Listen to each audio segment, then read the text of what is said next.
Hi guys, we are talking about scars, which is actually really pertinent because this is late night talk.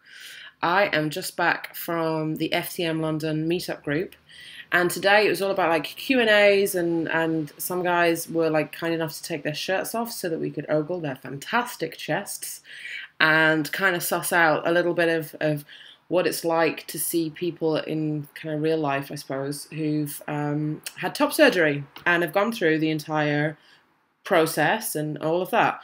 So there were a few guys there tonight and they'd all gotten their chest surgeries done in different places. And I guess the thing about scars and scarring in general is that, like, so what if you have scars? I don't mean it to be deeply insensitive, and I don't mean to say it in a way that's kind of dismissive, but I think so what, you know? A couple of the guys had slightly more prominent scars than other people, but as somebody who was literally covered in scars, I think it was one of those things that just kind of looking and seeing this kind of journey that people have been through, it's kind of interesting. That is the sound of Miles, who's outside roaming around the little garden, who doesn't feel like he should have to walk downstairs by himself, which, fair enough, he's a little diva. I obviously don't have a lot that I can add here because, you know, I haven't had my surgery and I haven't done this yet.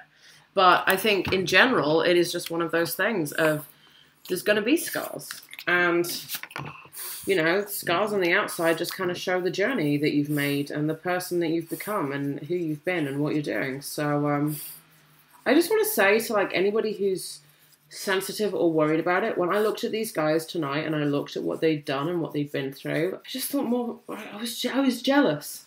If I'm honest, I was super jealous. Just that moment to realise that they are in a place and they're so much further ahead and they're happy, you know? And I think if a scar is a price that you have to pay for happiness, then let's pay that price. I know there's been a lot of talk from certain people who are like, you know, you shouldn't take your shirt off if you've got your scars because that makes it really aware, like people will become aware that this is what it looks like to be a trans person. But that has a lot to do with your own shame, and that's something that you need to really work out how you feel about you and what you're doing with the entire process.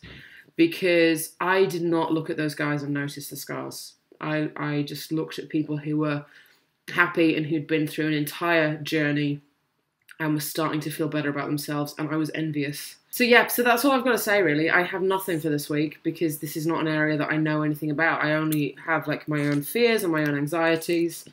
I think today I kind of made a decision that I want to go for top surgery, and I think I'm going to go out to Germany and see if I can do that next year. I've kind of started to give myself a little bit of like a timeline of when I'm going to do things. So it could be kind of exciting that this is the moment that I realise that, yeah, this is definitely something that I want to go ahead with, and this is definitely something that I'm going to do. So yeah, so basically what I'm saying is, like, I think Miles agrees with me, like, more power to you, my brothers. Like, this is one of those things of, we all wear war wounds. We all wear battle scars. And it's okay, because you're doing amazing. You guys are fantastic. I think I'm kind of in love. This could be the Pims talking, but I think I'm in love with all of you. So, for those guys that I hung out with tonight, and I know some of you are watching, like, fucking badass. And, yeah, it's bedtime now, isn't it? Bye.